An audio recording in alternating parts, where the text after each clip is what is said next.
Understanding cell death veterinary pathology का एक fundamental concept है। नेक्रोसिस को डिफाइन किया जाता है as local death of cells और tissues within a living animal जो इरिवर्सिबल इंजरी के रिजल्ट में होता है।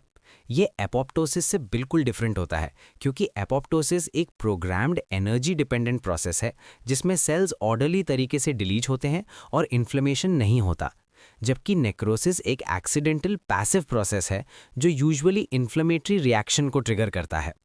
Pathogenesis of necrosis generally severe cell injury से स्टार्ट होती है, जैसे हाइपोक्सिया, टॉक्सिन्स या फिजिकल एजेंट्स जो एटीपी डिप्लीशन और सेल मेम्ब्रेन डैमेज कॉज करते हैं।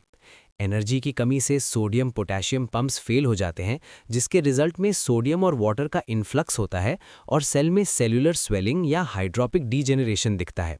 इसी के साथ कैल्शियम इन्फ्लक्स होता है जो इंट्रासेल्युलर एंजाइम्स जैसे प्रोटीएजेस और फॉस्फोलाइपेजेस को एक्टिवेट करता है, जो सेल्युलर कंपोनेंट्स को डाइजेस्ट कर देते हैं। नेक्रोसिस के हॉलमार्क माइक्रोस्कोपिक फीचर्स न्यूक्लियस में दिखते हैं, जो सीक्वेंस में पिक्नोसिस मतलब न्यूक्लियस श्रिंक होना और डार्क हो जाना, कार्योरेक्सिस मतलब न्यूक्लियर फ्रैगमेंटेशन और कार्योलाइसिस मतलब न्यूक्लियस का डिसॉल्व होकर डिसअपियर होना के रूप में होते हैं। साथ ही साइटोप्लाज्म इंक्रीजिंगली इओसिनोफिलिक हो जाता है, मतलब नॉर्मल से ज़्यादा पिंक दिखने लगता है, जो आरएनए लॉस और प्रोटीन डीनेचुरेशन की वजह से होता है।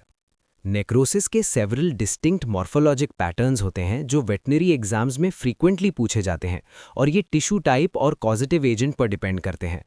कोएगुलेटिव नेक्रोसिस सबसे कॉमन टाइप है जो टिपिकली इस्कीमिया या इन्फाक्शन से होता है, जैसे किडनी इन्फाक्ट्स, जहां बेसिक टिश्यू आर्किटेक्चर और सेल आउटलाइंस कुछ टाइम तक प्रिजर्व्ड रहते हैं, चाहे सेल्यूलर डिटेल्स लॉस्ट हो जाती हैं।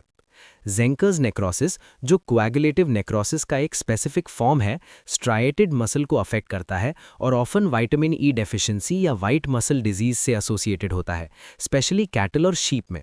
इसके कॉन्ट्रास्ट में लिक्विफैक्टिव नेक्रोसिस में टिश्यू का कंप्लीट एंजाइमेटिक डाइजेशन हो जाता है, जिससे एक लिक्विड विस्कस मास बनता है।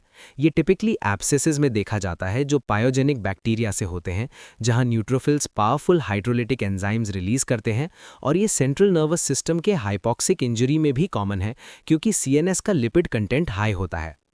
केसियस नेक्रोसिस, जो देखने में क्रम्बली वाइट चीज़ जैसा लगता है, टिश्यू आर्किटेक्चर को कंप्लीटली ऑब्लिटरेट कर देता है और ये ग्रैन्युलोमेटस इन्फ्लेमेशन का हॉलमार्क है, जैसे ट्यूबरक्यूलोसिस जो माइकोबैक्टीरियम स्पीशीज से होता है या केसियस लिम्फेडिनाइटिस इन शीप।